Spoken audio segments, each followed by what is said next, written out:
Alright y'all, let's knock out this question number 13. How much work is done in sliding the crate up the board? So if we're looking for work, the equation for work is force times distance parallel. So what we're looking for in terms of sliding up this incline right here is our 400 newtons is our force and our distance is going to be 2. So it's really as straightforward as it seems. 400 newtons times 2 meters is going to give you 800. So if you got 800, awesome. Now in the second one right here, how much work it would be done if the crate were lifted straight up off the floor to the platform?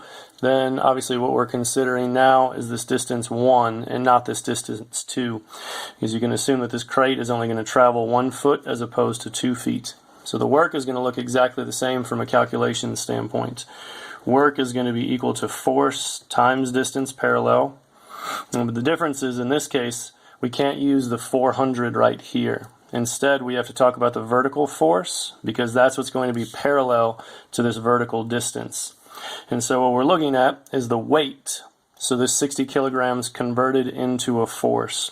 So that force is going to be equal to 60 kilograms multiplied by 9.8 meters per second squared. That's the force that we're going to use. So we've got 60 kilograms multiplied by 9.8 meters per second squared. That's our force. So if you want to put that in brackets to remind yourself that that's the force right there. Another thing we have to consider is the distance is 1, so that doesn't change anything. And the answer that we end up with is going to be 588. So we've got 800, we've got 588. The next question that's being asked is compare answers A and B, explain why one is larger than the other. You may be inclined to say that this guy right here is bigger because you've got 2 meters and this one is smaller because you have 1 meter. But the difference is you have more work done here because you have friction in account. Now the way that we got this 400 is with some math that involves the friction force, not something that you need to know. But the reason that we have 2 different works done is because you've got friction while you're moving along the incline and you have 0 friction as you lift it. Obviously if we were to reduce the friction here, that number would go down right here, this force, which means that work would go down. Okay. So here's what I think is going to be a good thing that's going to be helpful to you to do these extension questions for number 13 on worksheet A. So what I encourage you to do right now is to pause the video and try to do as many of these as possible. I'm going to pause between each of the questions so that you've got a chance to hit pause before you see the answer. So in this case, we're looking at doing if the crate is pulled up the incline in 3 seconds, how powerful is the puller? So some of the questions that you're going to see on worksheet A are going to involve power, and so I want to make sure that you see some questions that are related to that. So here we've got the equation for power is going to be equal to work over time. It's the rate at which you can get work done. And in this particular case, the amount of work that's done going up the incline, from previously right here, here's the amount of work going up the incline, which is 800. So we are going to have 800 divided by our time, which is 3 seconds. No converting necessary. And we've got 800 divided by 3, which is equal to 266. And in this case, watts is going to be your power unit. All right, number 2, to lift the crane straight up in 0.8 seconds with a motor, how powerful would the motor need to be? So what we're looking at now is an orientation that should be crate, not crane. Bummer. Anyway, what we're looking at doing here is instead of you lifting it this distance right here, you would simply have a motor that's direct drive with a line attached to it. How powerful would that motor need to be in order to get that done? So in this particular case, you can probably expect that the power is going to be a big value because the time is so short, and since time is in the numerator, you're going to have a big value. So let's see how this turns out. Power is going to be equal to work over time, and in this case we're going to use the 588. The amount of work that you need to go this vertical distance here we calculated as 588, not the 800 going up the incline. So in this case we've got 588 divided by 0.8 seconds, 735 watts. So we expected a big number, we got a big number. That should seem reasonable to you. All right, let's take a look at number 3. We've got a 2 kilowatt winch is attached to the top of the incline. So in this particular case, we're looking at moving up the incline. We're going to change the incline in this particular case. We're going to change it from 2 meters to 20 meters long. How long will it take to pull the crate up the new incline? So 20 meters is a big distance, about 60 feet. So we're going to expect to see a relatively large number in this case.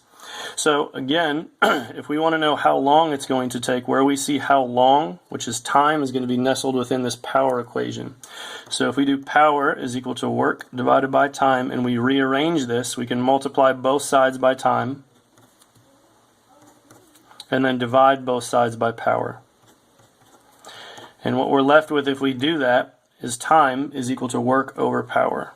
So time is equal to work over power. If we want to expand this out, work is equal to force times distance. And our power in this case is given to us in the question. The 2 kilowatts is going to have to convert to 2,000 watts. The force that we are going to use in this particular case to move it up the incline is given to us in the original problem, 400 newtons. So we can see here that we're going to use 400 newtons, but instead of multiplying it by 2, we're going to multiply it by 20 divided by 2,000. So this is going to give us 4 seconds. Now, if you go back a couple seconds, we assumed in the beginning of the problem this is going to be a big number, but instead we got 4 seconds, which is a pretty quick number to move 60 feet. And the reason for this is because this doesn't consider friction, it doesn't consider gearing, it doesn't consider the electrical load on the winch. So if it seems fast, it's because it should be fast. Actual winches are going to be geared something like 200 to 1, and they're going to have pull speeds of about 5 feet per minute. That's just a ballpark values. So this right here, if you're like, oh, I could just buy a winch from Harbor Freight and then move stuff that's really heavy in 4 seconds, 60 feet, it's not going to happen. All right, number 4, if the winch was used to lift the crate, with you sitting on it straight up 7 feet in the air, how much work does the winch do? So in this particular case, we're looking at calculating how much work does this winch have to do to lift you up, with the difference being you are sitting on this. So work is going to be equal to force multiplied by our parallel distance. And in this particular case, the force that we're going to use, we had to calculate a force over here, 60 kilograms times 9.8 meters per second squared to get the force of the crate. But what we have to do in this particular case is we're going to have to include you as well. So I'm going to go ahead and use my mass. We're going to say that my mass is 90 kilograms. Close enough. Might be more than that with the old quarantine 15. That's okay. So in this case, we're looking at calculating work. Work is going to be equal to force times distance. And so to calculate this force, we're going to do the same thing that we did before, which is multiply this 90 kilograms by 9.8 to convert a mass to a force. Just as a quick review, force equals mass times acceleration. If we're considering weight or force due to gravity is mass times acceleration due to gravity. Acceleration due to gravity is 9.8 meters per second squared. So in this case, we're going to do 90 plus 65 kilograms, because that's going to be our total mass multiplied by our 9.8. So again, you can put this in brackets. This is our force. Here's our total force, because this is our total mass multiplied by 9.8. And the distance that we need to go is going to be 7 feet up in the air. Now we're going to need to convert 7 feet. 7 feet converted is 2.17 meters. So we're going to go ahead and multiply this by 2.17. Now ultimately, this right here, this work that we are calculating is going to be what we use to do the second part here. You guys are used to, in physics, having a situation where you do some math in order to do other math. So here's our work that's done. How long is it going to take? Again, we're going to use this power equation. Work divided by time. And what we're going to do is we're going to rearrange this for time like we did before. Time is equal to work over power. So the work that we have is going to be this same work up here. 90 plus 65 multiplied by 9.8 multiplied by 2.17. And then the other thing that we are going to consider is the power of this winch. Now that power was given to us up here as a 2,000 watt winch. So this is 2,000 watts.